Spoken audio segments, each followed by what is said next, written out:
Starp Eiropas politiķiem tur ir viennozīmīga atbalsts protestētājiem, atbalsts Ukrainas tautas vēlmei tuvināties mums un nosodījums Janukovičam par to, ka viņš vardarbīgi mēģina stāties pretī tautas gribai.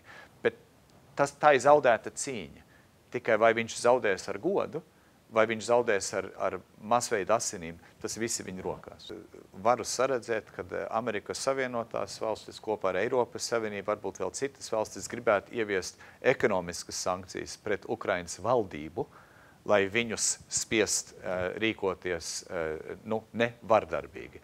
Un vistipiskākās sankcijas ir, piemēram, viņu varas elites naudas apturēšanas vai iesaldēšanas Eiropā un Amerikā. Jo tā jau ir tā ironija par šīm te autokrātiskām varām. Viņas ļoti cīnās pret rietumiem, bet savu naudu glabā rietumos un savus bērnus izglīto rietumos un savu, kā saka, radinieks arī sūta dzīvot rietumos. Tā ir tāda ironija. Apspiest savējos, bet glābties vienalga tajos pašos rietumos. Tikai šoreiz nav vairs valdnieks ar tautu, kas tā kā aitas uzvedās. Šoreiz tauta ļoti labi saprot, ko viņi grib. Viņi ir ar mieru riskēt ar savu veselību, iespējams pat ar savu dzīvību, lai cīnītos par tiem ideāliem, kas mums jau Latvijā liekas saprotami. Kopš Janukovičs tika ievēlēts par prezidentu, tomēr ir bijis tāda lēna tuvināšanās Eiropas Savienībai, un ka bija domāts novembra beigās parakstīt tādu sadarbības memorandu ar Eiropas Savienību, kas ir tas pirmais solis, kas teorētiski varētu pat beigties ar iekļaušanos Eiropas Savienībā. Pēdējā brīdī Janukovičs mainīja savu viedokli.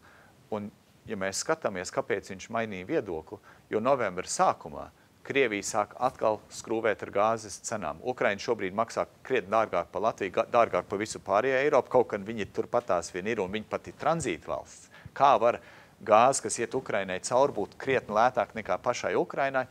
Elementāri, jo Krievija ir monopola piegādātāja, un tas ir kā tāds ārpolitikas lielgabals, diplomātijas lielgabals, kam ir taustāmas efekts. Un tagad Krievija ar gāzes cenām cenšas apturēt Ukrainu no kustības demokrātijas un Rietuma Eiropas virzienā.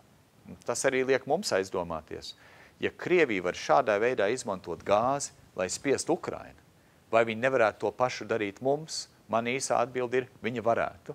Un tas mudinājums mums ir, kā mums reaģēt, ir darīt visu, lai atbrīvotos no Krievijas gāzes monopola, izmantot tās iespējas, ko Eiropas Savienība mums dod. To naudu uzbūvēt šo gāzes terminālu un to vienreiz izdarīt, lai mūs nevarētu nākotnē spiest. Jo tas, kas kontrolē, viņš var 10 gadus nespiest, bet tad, kad viņam gribās, viņš piegriezīs skrūves, un tad, ko mēs darīsim? Tātad mums ir jādomā uz priekšu, ka Krievija kā kaimiņu valsts. Mums vajag labas attiecības ar Krieviju, bet vislabākais veids, kā veidot labas kaimiņu attiecības, ir, ka tu neesi atkarīgs no kaimiņa.